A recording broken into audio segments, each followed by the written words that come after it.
نہیں بولا ہتھکڑیاں پہنی شجاعت نہیں بولا تیرے 4 سال کے بیٹے کو بھی جھلک دے دے تو لڑائیاں پہ اتر آتا ہے 23 سال کا بھائی ہے سجاد 4 سال کی معصوم بہن ہے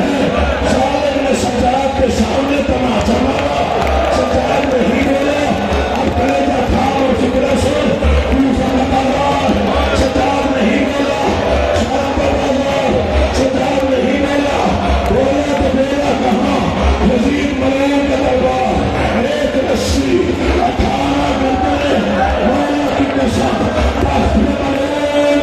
ایسے بولو میں بھی سید ہوں سجاد یہاں تک نہیں بولا تخت کی تیسری سیڑھی پر ایک تخت تھا تخت میں مظلوم کا سر تھا ظالم کے ہاتھ میں کانٹوں والی چھڑی تھی میں بھی سید ہوں نافی مان کے فکر کرتا ہوں یہ حسین کے لبوں پر چھڑی مارتا تھا سجاد نہیں بولا بولا تو بولا جب 5 لاکھ تماشائیوں نے ملعون نے پوچھا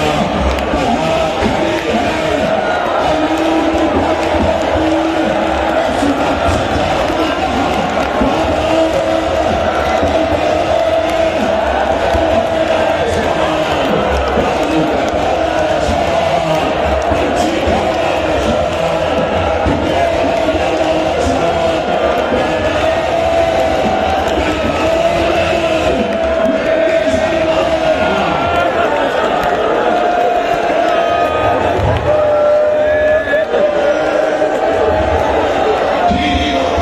نے کہا اللہ تیری زندگی کرے امام امام کو ٹھیک ہے لاؤ کر حوصلہ کرو حوصلہ رکھے گا آج ایک فکرہ پڑھنا چاہتا ہوں ہاں زندگی کا پتہ کوئی نہیں آج ایک فکرہ پڑھتا ہوں اور ماں باپ کو نصیب ہو ایسی اولادیں ماں باپ کو نصیب ہو جو اٹھ کے ماتم کر رہے ہو پتہ نہیں کتنا درد ہے تمہارے دل میں امام سجاد کو جڑنے کا ہم روتے روتے ہیں مر بھی جائے ہیں تو مولا ہم حق ادا نہیں کر سکتے یہ فکرہ میں نہ پڑھتا اگر اتنا گریہ نہ ہوتا میں نہیں پڑھتا دربار میں نہیں پڑھتا بازار میں نہیں پڑھتا زندہ آج تجھے وہ فکرہ سنا جس میں مہر لگی ہے میرے بادشاہ کی سجاد کی سب سے بڑی غریبی کا فکرہ سن آگے تیری مرضی سنو گے تو فکرہ پڑھوں گا ورنہ یہی ماتم کی سزا مجھے نہیں معلوم یہ پہلا بیٹا ہے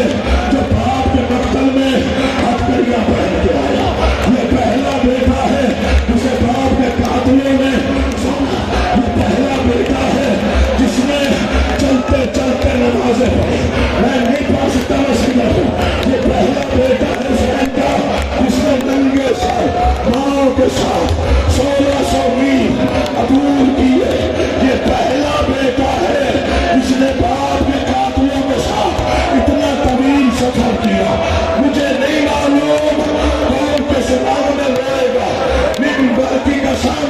جب سال کے بعد باپ کی قبر پہ آیا فکرہ وہ کہا سکا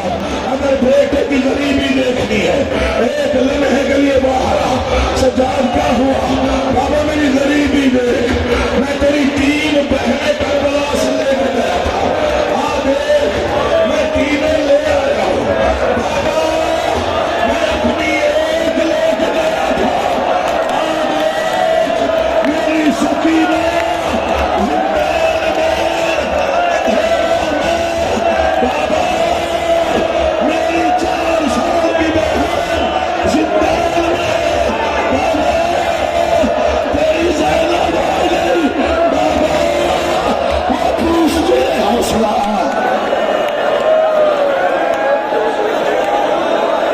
ہاتھ پکڑ لو پانی پلا دو تھوڑا سا پانی پلا دو کوئی غم نہ دیکھو بس میں ایک لمحہ ایک آخری فکرہ آخری فکرہ آخری فکرہ اس کا جنازہ جس نے پوری زندگی خون رو کے گزاری، اس کا جنازہ جس کے پاؤں زخمی تھے، میری جرات ہے اس کا جنازہ جس کے گردن کا گوشت